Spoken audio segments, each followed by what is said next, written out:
2018년 3월 4일 시행 문제풀이를 해보도록 하겠습니다. 먼저 제1과목 유체역학 1번 봤습니다. 성능이 동일한 N대의 펌프를 서로 병렬로 연결하고 원래와 같은 양정에 작동시켰을 때 유체의 토출량은 냈습니다. 펌프를 두 개를 병렬로 이해했으니까 올라가는 양정, 즉 물이 끓어오르는 양정은 같겠죠. 유량은 2배 될 수 있겠지만 양정은 같게 된다. 즉 펌프를 동일한 펌프를 같이 병렬로 시켰습니다. 동일한 펌프를 갖다 두르는 물량은 똑같은데, 누르는 입구는 똑같은데 양정은 이 두 대를 설치해서 나가는 양정은 같겠고 수량은 2배만큼 되겠습니다.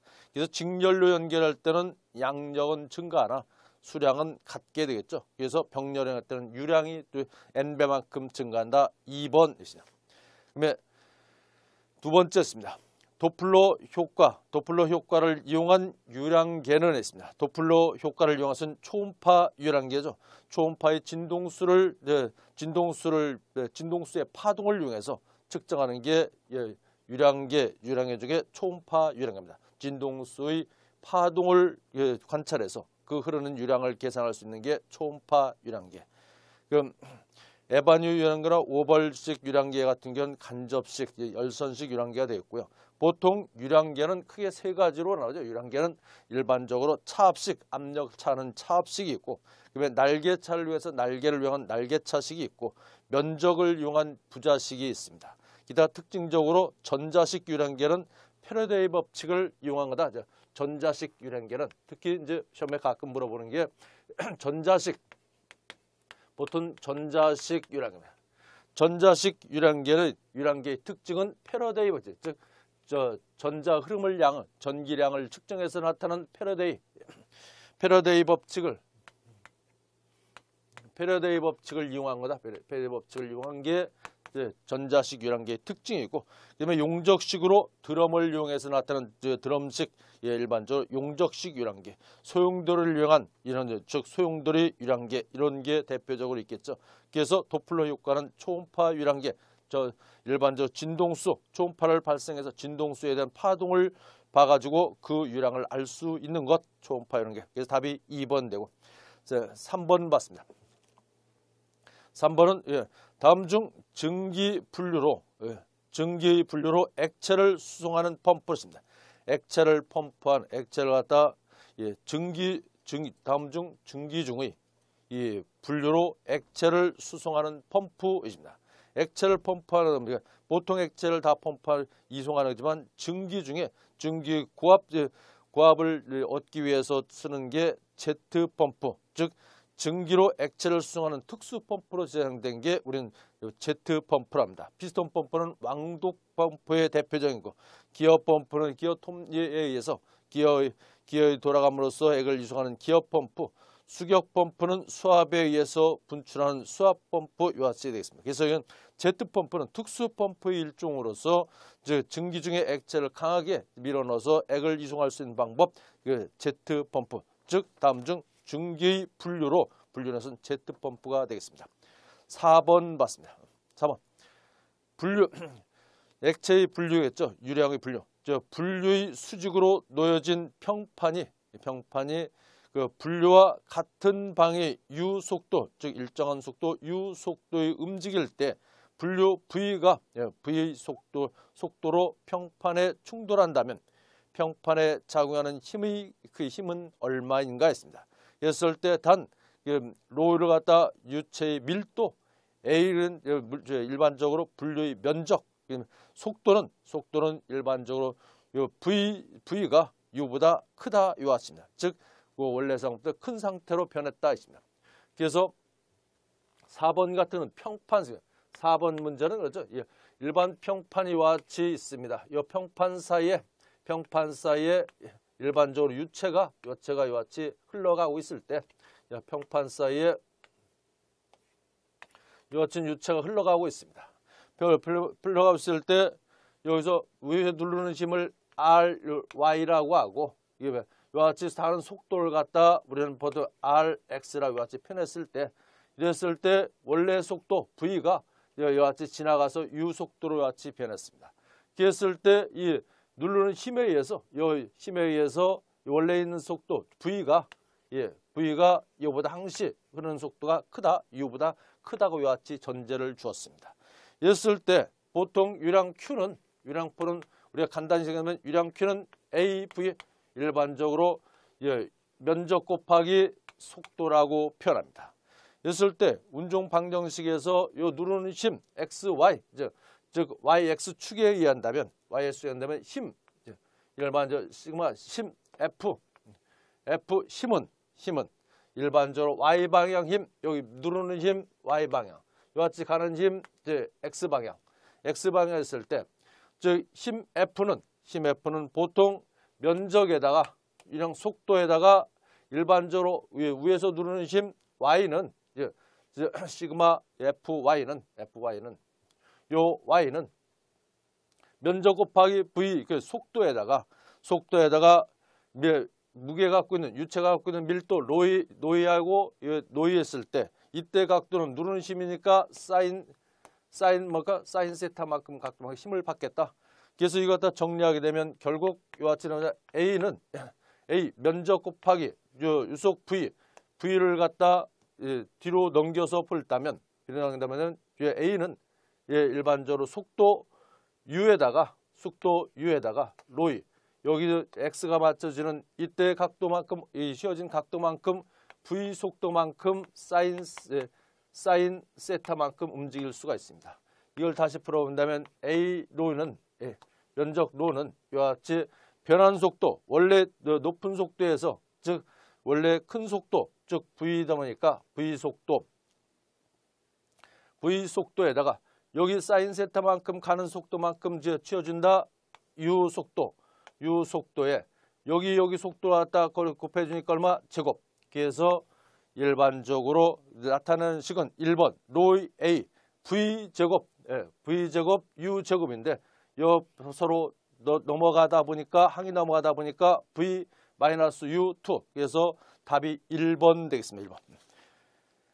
그러면 참고로 참고로 FY는 이와 같이 되는데 FY인데 FX는 어떻게 되나? FX 즉 힘의 합은 다시 쓴다면 이와 같이 쓰겠죠. A 로이는 V 제곱에 이때는 여기 때 나타나는 코사인 세타입니다. 코사인 세타 각으로 표시할 수가 있습니다. 여기는 X는 코사인 세타가 되겠습니다.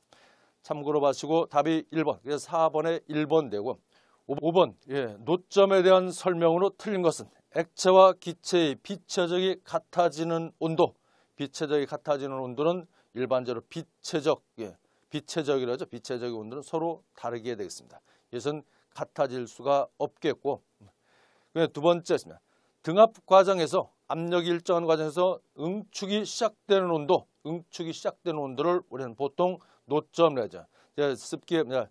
습한 공기가 압력이 일정에 냉각되게 되면 이슬로 바뀌는 이런 점이 되겠습니다. 그래서 등압 과정에서 응축이 시작되는 온도가 일반 노점이라고 얘기할 수가 있겠고요. 세 번째, 대기 중 수증기 분압이 그 온도의 포화 수증기와 같아지는 온도가 일반적으로 노점이라고 하고 상대 습도가 100일 때 가장 습도가 높다고 해서 즉 노점에서 가장 습도가 높다고 해서 상대 습도가 100% 되는 온도를 우리는 보통 노점이라고 합니다. 그래서 우리는 상대 습도는 포화 수증기 증기압 때 대기 수증기 양으로 나눈 게 되죠. 나는 곱하기 100한 게 되다 보니까 4번 상대 습도 100%가 되는 게 노점이 되겠습니다. 일반적으로 기체의 비체적은 일반적으로 크게 되었고 액체의 비체적은 작게 되겠죠. 그래서 같아지는 온도는 있을 수가 없다. 답이 1번 되겠습니다. 그러면 6번 봤습니다. 반지름이 40cm인 원통 속에 물을 담아 30rpm으로 회전시켰을 때 수면의 가장 높은 부분과 가장 낮은 부분의 압력차 다시 해서 회전을 시켰을 때 압력차가 얼마냐 있습니다. 압력차. 회전을 시켰을 때 압력차를 갖다 물어보는 문제가 되겠습니다. 압력차. 일반적으로 RPM은 분당 회전수를 나타내는 게 RPM이죠. 분당 회전수. 그래서 때는 일반적으로 얼마나 높이가 올라가는 것을 알려면 먼저 각속도를 알아야 합니다. 먼저 각속도, 즉 각속도를 알려면 각속도를 구하려면 회전이 얼마큼 될 때 각속도가 되면 일반 각속도 각속도 R은 각속도 오메가라 합니다. 각속도 오메가는 각속도는 어떻게 구하냐면 보통 RPM은 분당 회전수므로 분당 회전수 RPM에다가 RPM을 갖다가 각속도로 바꿔줘야 되는데 이때 여기 문제는 얼마? 30rpm입니다. 30rpm으로 나왔고 이 30rpm을 다시 한번 써본다면 이렇게 쓰겠습니다. 분당 회전수 60초에 30rpm이 있고 rpm이라고 쓸 수 있고 이럴 때 각속도 R은 보통 1rpm은 30 라디안 S 파이가 됩니다. 그래서 곱하기 보통 1rpm은 얼마가 되냐면 1rpm은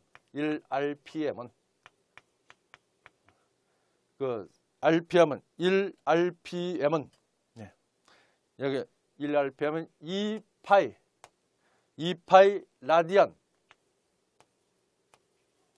라디안 세크가 됩니다. 라디안 세크. 일반적으로 라디안 세크 또는 라디안 세크라 쓸 수 있고 여기다 세크라 쓰기에 여기 초가 있으니까 회전수 리버라고 씁니다. 리버. 즉 1rpm은 2파이 라디안만큼 할 때 1회전한다. 1회전해서 서로 상세하게 서로 rpm을 치우고 라디안 즉 1회전할 때 약 2파이 라디안 퍼 리버 1회전할 때 이만큼 되기 때문에 여기서 계산하는 숫자는 각속도는 얼마 그러면 여기 약 2분의 1이니까 약 1파이 라디안 라디안 리버 회전할 때 이만큼 되더라. 이만큼 됩니다. 즉 다시 각속도는 1파이 라디안 퍼 리버가 됩니다. 그래서 이 라디안 구한 데다 즉 각속도 구한 데다가 여기다 높이 4만큼 올라가는데 이때 높이차 압력차 Z1에서 Z2로 갈 때 즉 높이차가 있을 때 Z1만큼 올라갔을 때 이만큼 높이차가 변했을 때 보통 중력 각속도에 의한 압력차 Z은 즉 각속도 제곱의 R 제곱 즉 일반적으로 높이 h는 이지 h와 똑같이 즉 높이 이지 h에서 각속도 제곱 R 제곱 즉 지름 반지름 제곱해서 구할 수가 있겠습니다. 그래서 여기에서 이 식에 의해서 그대로 한번 넣는다면 1의 제곱이고 곱하기 각속도가 얼마냐 약 40이다 보니까 40이니까 이때 미리로 고친다면 약 0.4의 제곱 이 중력 가속도 2에다 곱하기 2 약 9.8을 만큼 하면 약 0.08 정도가 납니다. 0.08 높이가 0.08만큼 2m만큼 올라갑니다. 몇큼 올라간다. 그래서 약 답이 이건 4번이 되겠습니다. 이번엔 4번. 그러면 7번 봤습니다. 일반적으로 다음 장치에서 발생하는 압력차가 작은 것부터 큰 순서로 옳게 나열한 것은 했습니다. 일반적으로 가장 압력이 높은 게 압축기겠죠. 그 다음에 플로, 바람을 불어넣는 선풍기같이 플로어가 되겠고 그 다음에 팬, 일반적으로 가정에 쓰는 종말 팬이 되겠습니다. 그래서 답이 팬, 플로어, 압축기 3번 되고 8번째였습니다. 8번째 수평 원관 내에서 유체 흐름을 설명한 하겔 포아젤의 식을 얻기 위해 필요한 가정이 아닌 것입니다. 하겔 포아젤 식은 일반적으로 이상유체를 얘기합니다. 이상유체를 얘기하기 때문에 완전 발달된 흐름의 유체를 얘기하고 정상 상태의 흐름을 얘기하고 충류, 보통 난류보다는 충류일 때 하겔 포아젤식이 맞게 됐습니다. 포텐셜 흐름은 에너지 흐름을 나타냅니다. 에너지 흐름을 나타나기 때문에 하겔 포아젤식으로 나타낼 수가 없다. 그래서 완전 흐름, 이상유체의 흐름은 완전 발달한 흐름, 정상 흐름, 충류일 때 보통 하겔 포아젤식이 적용이 되겠고, 일반적으로 포텐셜 흐름은 즉 에너지 흐름, 에너지를 갖고 있는 에너지 흐름을 나타내기 때문에 이건 하겔 포아젤식이 적용이 안 되겠습니다. 그래서 답이 4번. 그다음에 9번 봤습니다. 관 속 흐름에서 임계 내놀주수가 2100으로 할 때 지름이 10cm인 관에 16도씨 물을 갖다 흐르는 경우에 임계 속도는 얼마인지, 임계 속도는 있습니다. 단 물은 16도에서 물의 동점성 개수는 1.12 곱하기 10의 마이너스 6승 메타/세크라고 요약되어 그랬을 때 레놀즈 내는 공식에 의해서 동점성 개수는 속도 V에다 즉 관경 지름이 0.1이니까 0.1을 집어넣어서 풀어보는 게 되겠어요. 그래서 동점성 계수에서 먼저 이럴 때 임계 속도를 구한다면 먼저 레놀주스를 갖다 구해야 되겠죠. 레놀주스 임계 속도 V는 먼저 레놀주스에서 동점성 계수 V를 갖다가 즉 일반적 속도 D에서 구하니까 얼마큼 나오냐면 이때 기하니까 약 2100 정도가 납니다. 즉 레놀주스 2100에 대한 임계속도 V는 동점성 개수 1.12 곱하기 10의 마이너스 6승 그 다음에 곱하기 레놀주스 즉 레놀주스 2100 이같이 집어넣어야죠. 이제 2100 한 다음에 관경이 얼마냐? 이때 임계속도 구하는 이때 나는 관경이 얼마? 0.1. 그래서 구하는 식이 약 얼마? 0.024 메타/세크. 이때 나오는 건 0.024 메타/세크가 되겠습니다. 이게 임계속도 V, 즉 속도 V를 구하는 식이 되겠고요. 그다음에 10번 봤습니다. 다음 유체에 관한 설명 중 옳은 것을 모두 나타낸 것은 했습니다. 일반적인 유체 흐름을 나타내는 유체의 설명이 되겠습니다. 먼저 가번 유체는 물질 내부에 전단 응력이 생기면 정지 상태에 있을 수 없다. 일반적으로 유체 흐름이 전단 응력이 생긴다는 것은 유체의 흐름이 발생한다는 얘기입니다. 그래서 전단 응력이 생기면 정지 상태로 있을 수 없다. 이제 정지한 그 흐름, 유체의 흐름이다. 즉 유동장, 유체의 흐름이라 나타낼 수 있습니다. 맞다. 두 번째, 유동장에서 속도 베타, 속도 즉 가는 방향에다 베타, 즉 가는 방향을 정확히 정해주는 속도 베타에 접하는 선을 유선, 즉 유체가 가는 방향, 동향을 적어놓은 게 유선이다. 속도 베타에 접하는 선을 유선이라 한다. 맞게 되겠죠. 그래서 가나는 다 맞기 때문에 3번 가나는 전부 맞다. 유체의 설명을 맞다는 게 되겠습니다. 그래서 답이 3번이 되었고, 그다음에 11번 서징 현상이 발생하는 원인으로 거리가 가장 먼 것입니다. 서징 현상이 발생하는 원인이 거리가 먼 것입니다. 잘못된 것은 이거죠.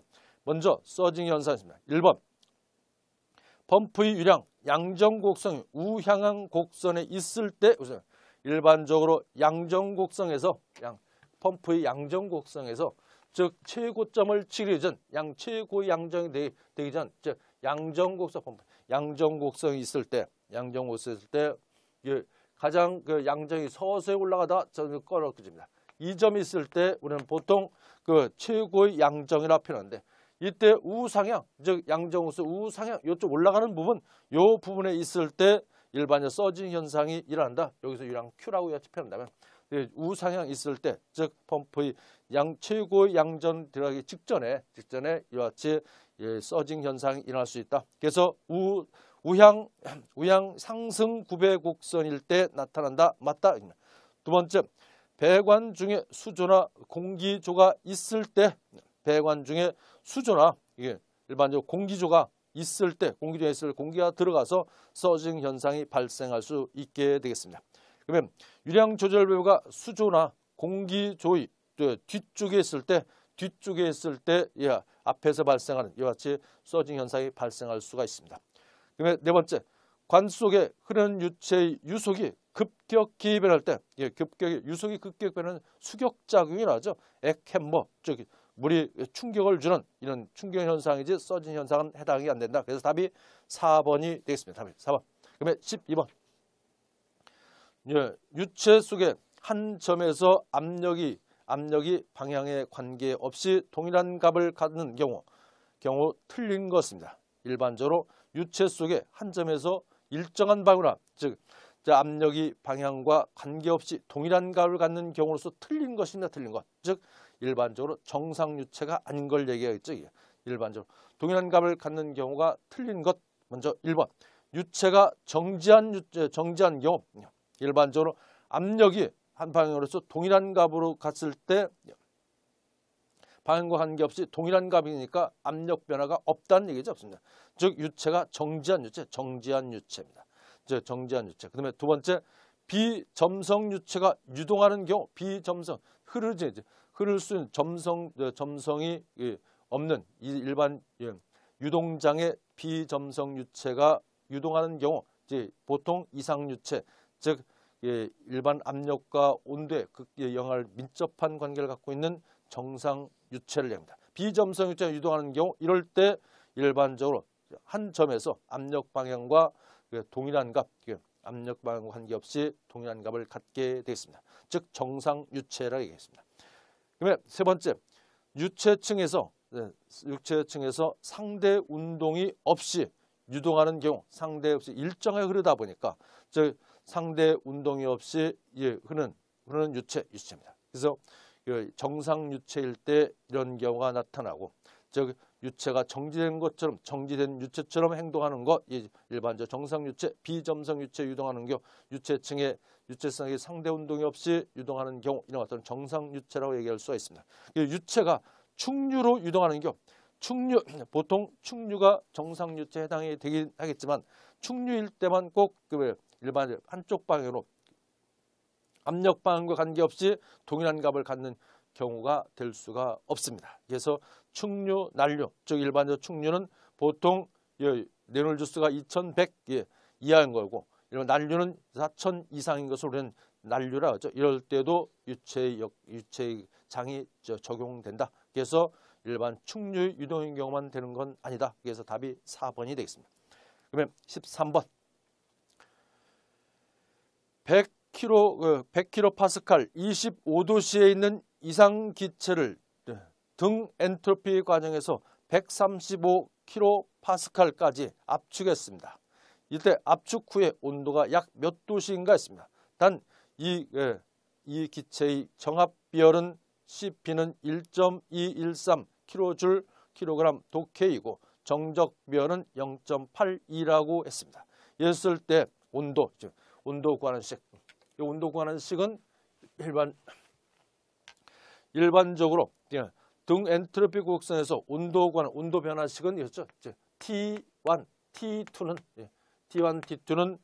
보통 압력이 지금 압력이 있으니까 압력 P1, P2가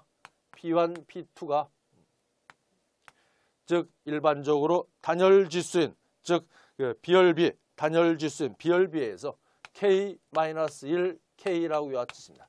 이 식에 대입해서 비열비를 먼저 구하니까 비열비 K는 먼저 정합비열과 정적비열 하니까 CV, CP 하니까 얼마큼 나왔냐면 약 정합비열이 약 1.12, 1.213, 정적비열이 1.8, 정적 비열이 0.84입니다. 0.83이라 이와 같이 주어졌을 때 이때 BRB K 값은 얼마큼 나면 BRB K 값은 1.48. 1.48이 나옵니다. 1.48.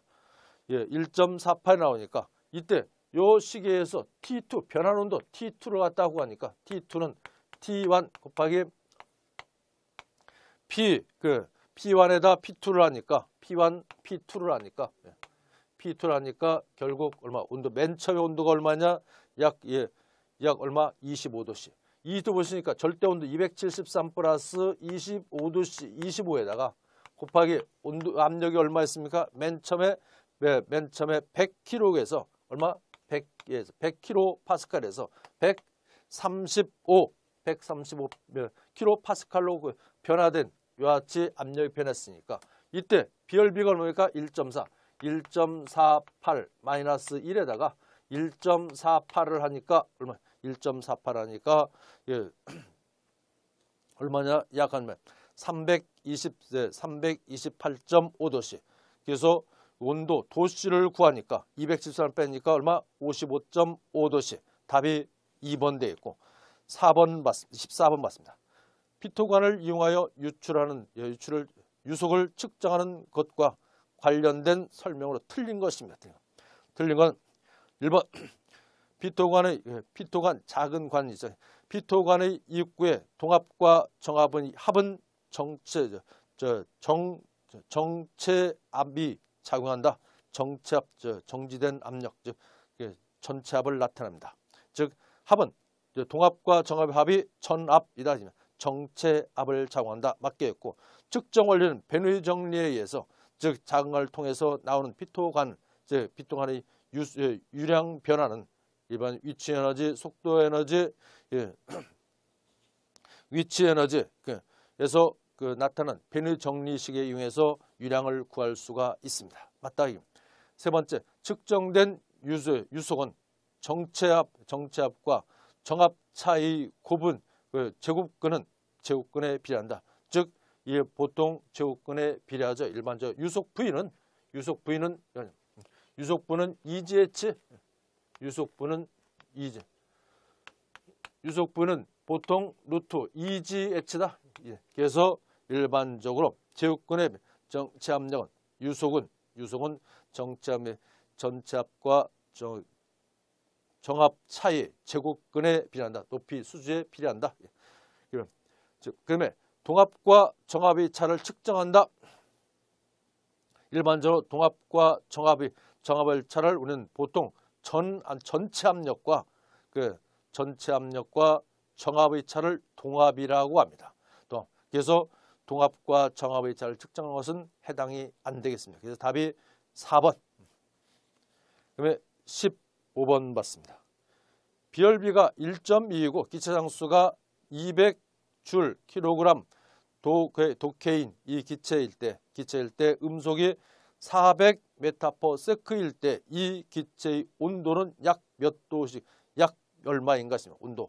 온도는 일반적으로 음속 C는 KRT 즉 루트 KRT에 계산하다 보니까 얼마 약한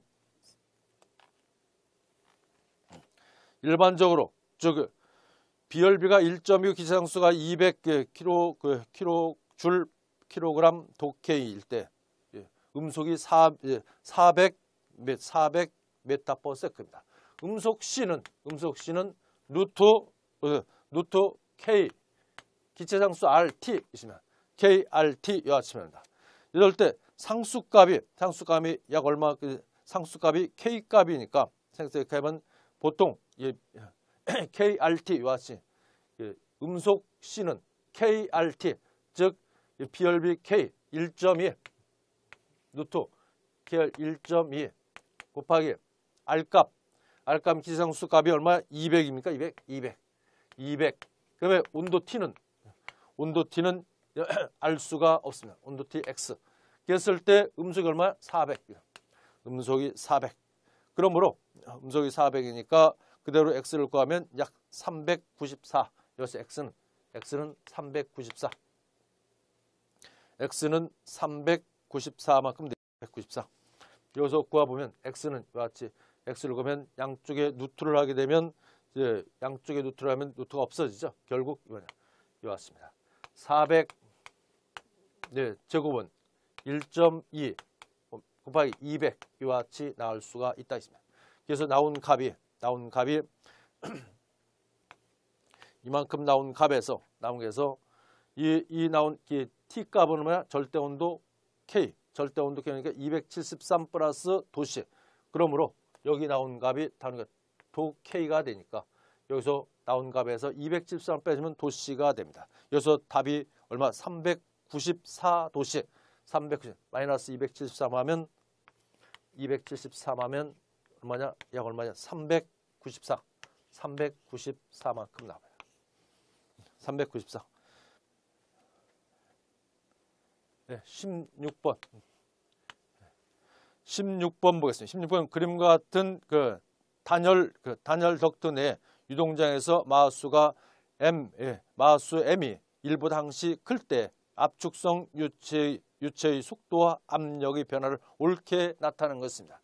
일반적으로 즉 마하수 1보다 크다는 것은 초음속, 우리가 보통 초음속이라고 나타납니다.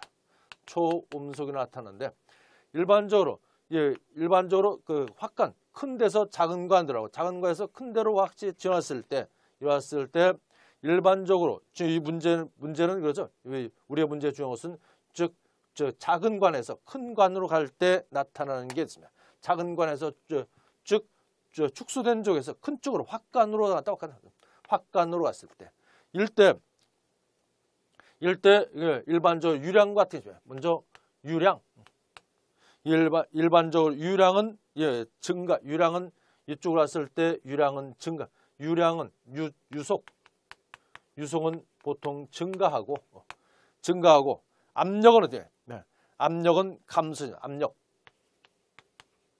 압력은 감소가 됩니다.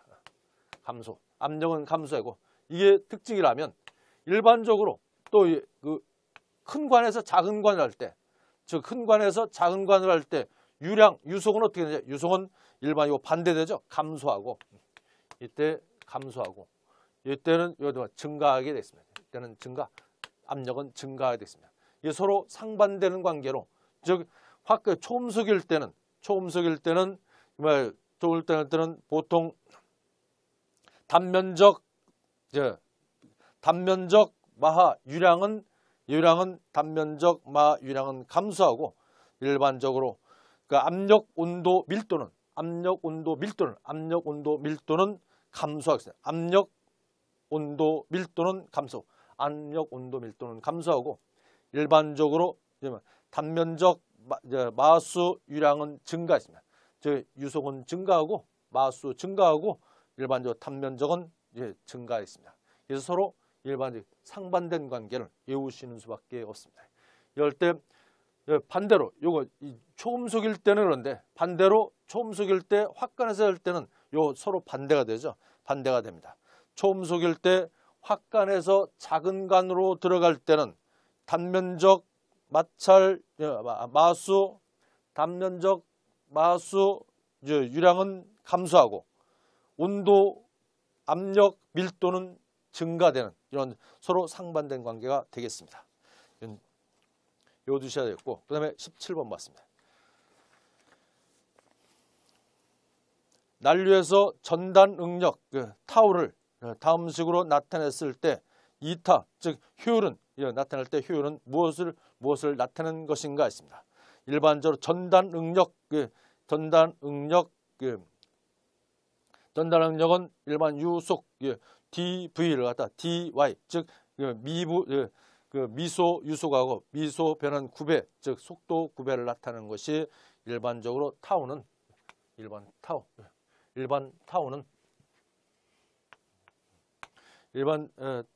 타우 t는 이와 같이 나죠. 타우 t는 이와 같이 구배 속도 구배 즉 미소 속도 미소 y 가는 거리만큼 나타나는 게 일반적으로 속도 구배를 나타내는 식입니다. 이랬을 때 이때를 나타내는 것은 무엇인가 있습니다. 일반적으로 절대점도 일반적 절대점들은 유체성 흐르는 그 보통 흐름을 나타내는 절대점도. 비교점도 중력 정도가 아니라 이건 뭐냐? 뉴턴 법칙에 이용한 인정한 일반적인 에디점도. 에디점도라는 것은 에디점들은 일반적으로 요체 유동 흐름, 에디점들은 유동 흐름을 냅니다. 유동 흐름의 유체 흐름을 나타내는 점도 유동 흐름, 즉 에디점들은 유동이다. 소용돌이 유동, 유동 점도를 에디점들입니다. 그래서 이건 점도에 대한 타우이 설명한 것으로서 유동 점도를 나타내는 거다. 그래서 답이 3번 되겠습니다. 에디점도. 그러면 18번. 덕트 내의 압축성 유체에 대한 에너지 방정식과 직접적으로 관련되지 않는 변수는 위치 에너지, 운동 에너지, 속도 에너지는 일반적으로 기체나 액체 흐를 때 베누이 정리 연속 방정식에서 정리가 됩니다. 그건 다 위치 에너지, 운동 에너지, 속도 에너지는 토탈 에너지, 총 에너지, 엔탈피를 나타내는 거로 엔트로피는 해당되지 않는다. 엔트로피는 일반적으로 총 에너지, 엔탈피를 그때의 순간 절대 온도로 나눠준 값이기 때문에 엔트로피는 해당이 되지 않겠습니다. 그래서 답이 3번. 위치 에너지, 운동 에너지, 속도 에너지를 갖다 유체 흐름의 압력, 온도, 속도를 갖다 측정해서 유량을 측정할 수가 있게 되겠습니다. 그래서 이제 위치 에너지, 운동 에너지, 속도 에너지가 베누이 정리의 기본 연속 방정식의 기본식이라고 한다면 이게 그 기본식을 총토한 것이 엔탈피. 그러면 엔트로피는 그때의 절대 온도로 나눠준 게 엔트로피이기 때문에 18번은 답이 3번. 그러면 19번. 뉴턴이 점성 법칙을 옳게 나타내는 것은 있습니다. 먼저 전단응력 타우, 유속 U, 일반적으로 점성 개수 뷰, 벽면으로부터 거리 Y로 나타낼 때 타우는 앞에 나타나는 즉 앞에 17번에 나타나는 식 일반적으로 타우는 일반적으로 뮤 점성 개수 뮤에다가 즉 D 미소 속도 변화 미소 거리 즉 변한 거리를 갖다 Y로 나눠준 것이 일반적으로 그 보통 점성 법칙 타우를 나타냅니다. 답이 2번. 그러면 20번 봤습니다. 급격한 확대관에서 확대에 따른 손실 수두를 나타내는 식으로 그 VA를 갖다 평균 유속 VA를 평균 유속 VB는 확대 후 평균 유속이고 G는 중력 가속도라 했을 때 보통 일반적으로 확대간의 압력 손실을 했을 때 확대간의 압력 손실일 때 보통 속도 V는 뭐라 그럽니까? 보통 EGH다. 속도 V는 EGH라고 표현합니다. EGH에서 H는 다시 쓰면 일반적으로 이럴 때 나타나는 손실 수소 H는 다시 쓴다면 이렇게 쓸 수 있죠. H는 이와 같이 E지분의 V2 이와 같이 쓸 수가 있겠습니다. V2 이와 같이 있으므로 즉 처음 속도에서 평균 속도 차라면 일반적으로 이와 다시 한번 쓴다면 평균 속도 EG에다가 일반적으로 평균 속도가 VB 이게 평균 속도. 요 차에 요 차에 얼마 제곱이다. 그래서 답이 이건 3번. 급격한 확대간의 손실 수도 H는 즉 속도, 처음 속도, 나중 속도 차에다 제곱해서 나오는 게 되겠습니다. 그래서 답이 3번.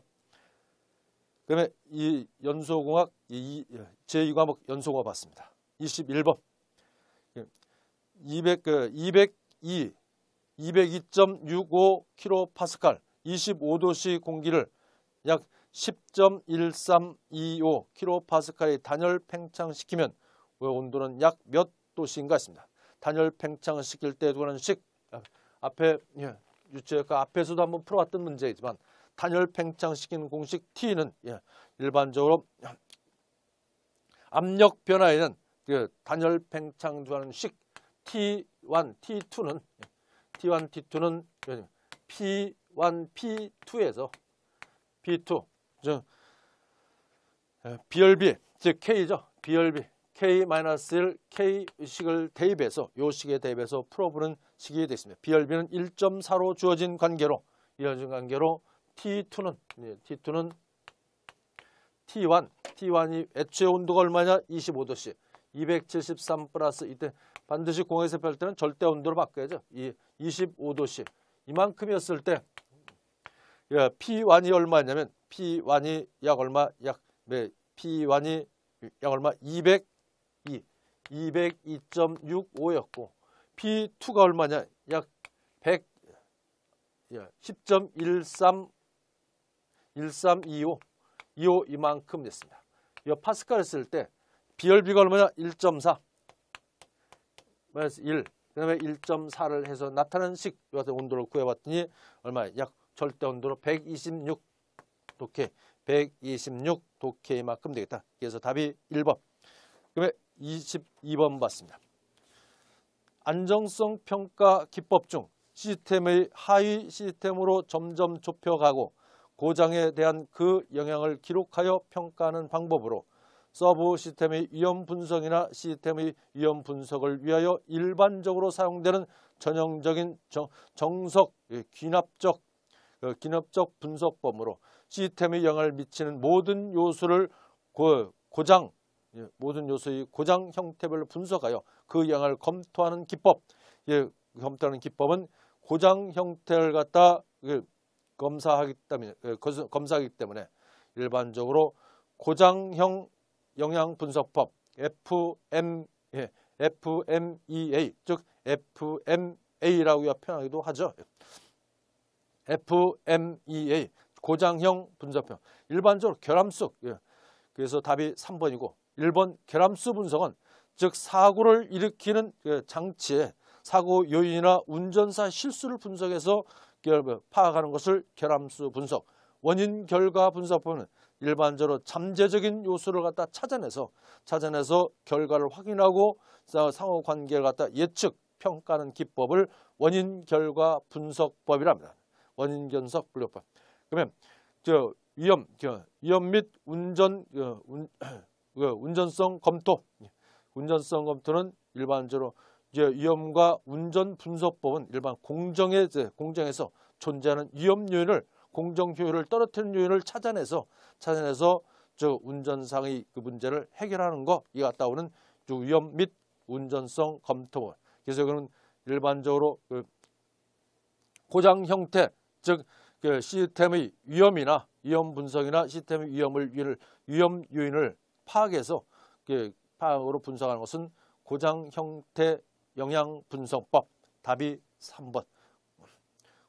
고장에 대해서 나타나는 고장 형태 영향 분석법이다. 이런 문제는 잘 읽어보고죠. 문맥에 맞는 걸 찾으면 쉽게 알 수 있겠고 여기 약 18가지 정도 나오는 이 결함수 분석이나 원인 분석법, 고장 형태 분석법이나 위험 운전성 분석법은 여러 번 읽어보고 이해를 하셔야 되겠습니다.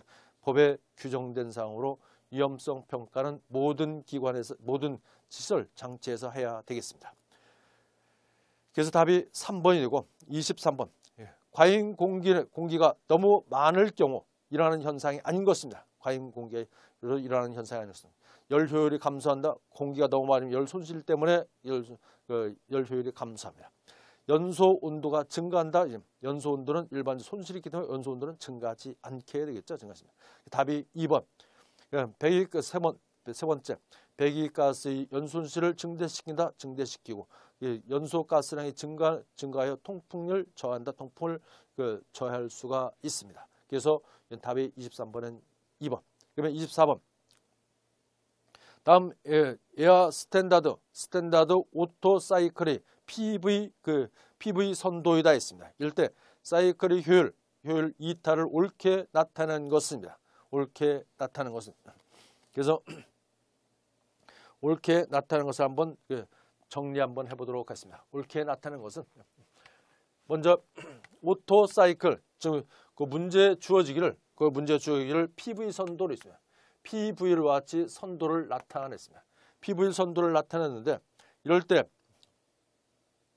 PV 선도를 하는데 이때 즉 이와 같은 관계 즉 이와 같이 압력이 이와 같은 압력이고 부피인데 이때 A, 그다음에 B, 그 C, D 이와 같이 나타났습니다.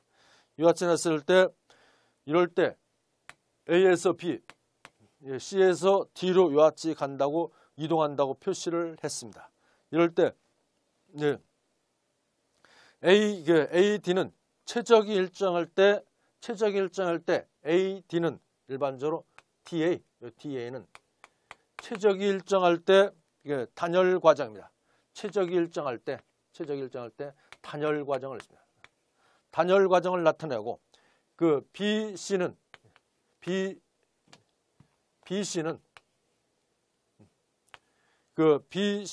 냉각 과정입니다. 냉각. 여기서 압력을 또 증가되니까 압력이 올라가죠. 즉 최적이 단열, 단열 과정을 나타내고 이건 냉각 과정, 냉각 과정을 나타내는 게 되겠습니다. 이랬을 때 보통 효율을 나타낼 때 보통 효율 2타는 이렇게 됩니다. 효율은 이거는 일반적으로 전체 양에다 유효한 열에서 총 열량에다 유효한 일을 한 것을 우리는 효율이 나타납니다. 이랬을 때 그 Q는 열량 Q, 이때 열량 Q는 어떻게 나냐? 그러면 DA에서 마이너스 얼마큼 그러면 BC만큼 빼준 것이 유효한 일입니다. 그래서 총 Q는 DA 얼마큼 여기서 단열 최적에서 압력이 쭉 올라간 단열 압축이죠. 단열 압축에서 압력이 쭉 올라갔습니다. 그래서 올라갔다가 열이 올라갔다가 다시 냉각시키니까 즉 오토사기 냉각시키니까 압력이 낮아진 대로 되겠습니다. 그래서 효율은 어떠냐? 즉 DA에서 BC 차이를 갖다 전체 즉 여기 압축한 전체 유한열 DA를 갖다 집어넣게 됐습니다. 그래서 이럴 때 열용량을 한번 씁니다. 열용량을 한번 계산해 본다면 열용량은 어떻게 계산하냐? Q DA는 총 열량 DA는 보통 CV 정적 최적을 일정하니까 정적 TA에서 TB만큼 빼준 것이 이제 총 열량. 그다음에 BC는 정적비열에서 B에서 TC만큼 빼준 게 값이 되더라 있습니다.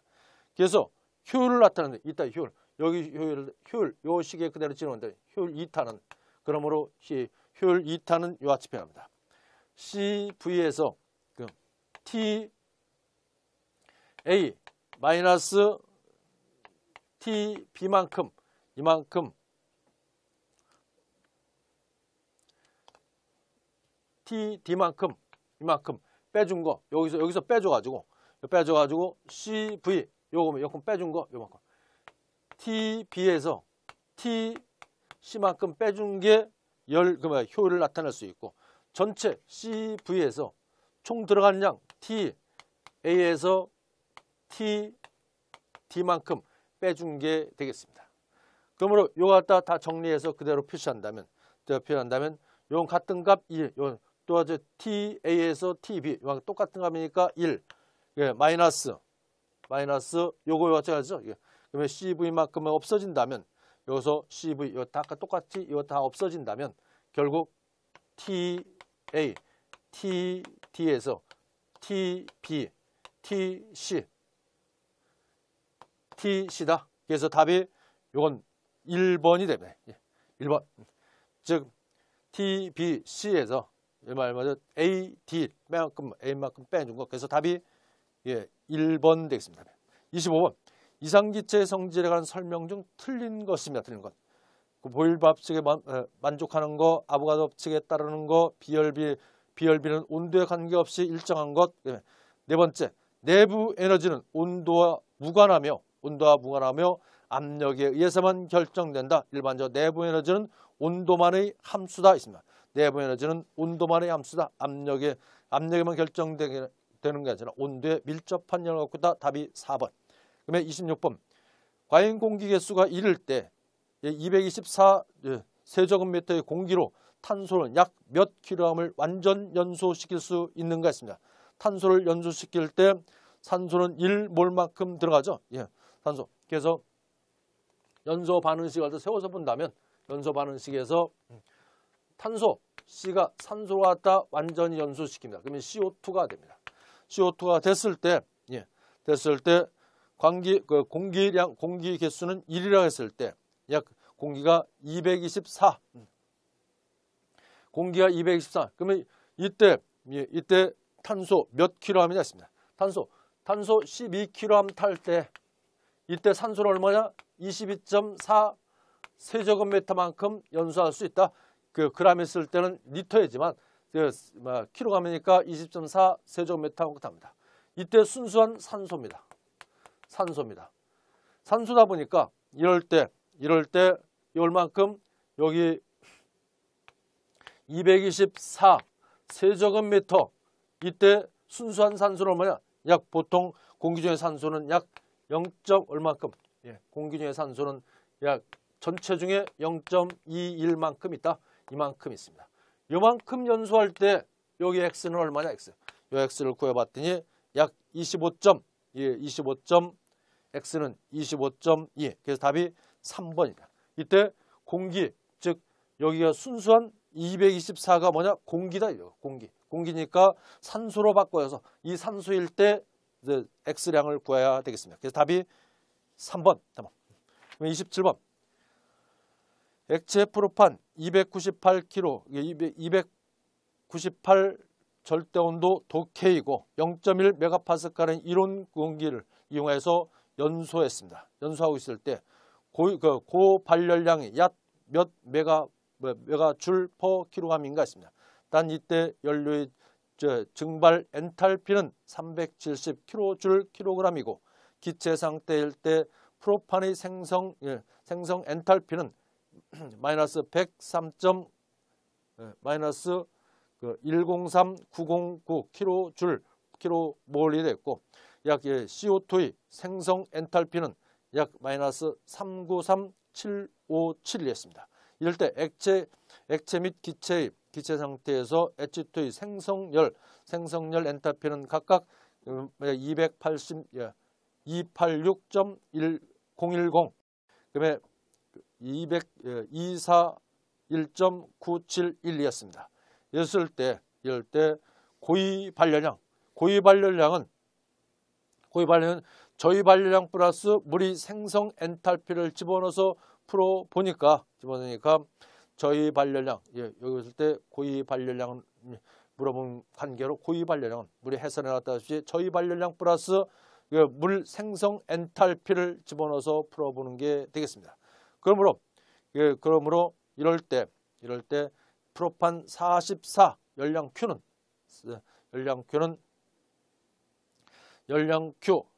44는 프로판 44kg이 생성됐을 때 나타나는 거기 때문에 44로 나눠주었고 3은 뭐냐? 여기 프로판이 연소될 때 3개의 CO2가 나오죠. 3 곱하기 393757 플러스 물이 4개가 나옵니다. 물이 4개 나는데 이때 물이 엔탈피를 생각할 때 물이 생성 엔탈피일 때 즉 이때는 대부분 다 액체를 생각하죠. 286010 이 4개가 나오고 이럴 때 프로판의 생성열 얼마냐? 101 이걸 다 빼줘야 되겠습니다. 103900 이거 갖다 빼줘서 나오는 값이 얼마냐? 이 계산했더니 약 50 메가줄 나옵니다. 그러면 28번 헬륨의 냉매로 사용하는 극저온 냉동기 기본 사이클이 있습니다. 헬륨을 기본 사이클하는 그 냉동 사이클은 일반적으로 스텔링 사이클에서 이 헬륨이나 수소를 이용해서 외부에서 가열해서 냉각에서 팽창 압축을 시킴으로써 일반적으로 쓰는 친환경 일반 냉동 가스가 있습니다. 냉동기가 되겠습니다. 친환경 냉동기. 그러면 29번. 그래서 답이 헬륨이나 수소를 냉매로 쓰는 극저온 냉동기는 스텔링 사이클. 그러면 29번 다음 그림에서 오토 사이클 선두의 개로부터 열을 방출하는 과정이 있습니다. 열 방출은 TS전도 일반 절대온도하고 엔트로피 관계를 나타내는 절대온도 과정에서 이제 일반적으로 이럴 때 오토 사이클에서 열을 방출하는 과정은 얼마입니까? 4번에서 1로 총 온도가 낮아지고 엔탈피가 잦아지는 4-1 과정, 4에서 1로 되는 과정이죠. 1로 되는. 그래서 답이 이건 4번. 예, 30번. 다음과 같은 용적 조선을 가진 혼합 기체 91.2g이 27도시 1A템에 차지하는 부피는 얼마인가 했습니다. 부피는 이상기체 상태방정식에서 풀어볼 수도 있게 되겠습니다. 이상기체 상태방정식에서 PV는 NRT다. NRT입니다. 이럴 때 이때 부피를 구하니까 부피 V는 이때 차지하는 부피 V는 NRT에다가 P하게 했습니다. 이럴 때 압력은 지금 얼마냐? 압력은 이때 압력은 약 1atm이라 했고 1atm. 그러면 압력은 1atm이었고 이때 몰수는 지금 얼마인지 모르죠. 몰수는 안 줘있고 최저 거기 나오는 조성대로 부피 차지하는 프로로 나타냈습니다. 그래서 이 압력은 1atm인데 몰수는 모르더라. 그래서 몰수 n을 갖다 보내면 n은 요같이 보내죠. 즉 n 값을 갖다 봤더니 전체 얼마 있습니까? 91.2.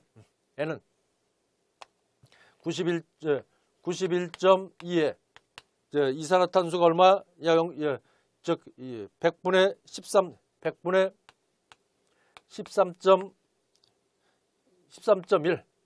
이게 이산화탄소가 되겠고 이제 이산화탄소가 이때 113인데 이산화탄소 분자량 얼마냐? 44입니다. 이산화탄소 44.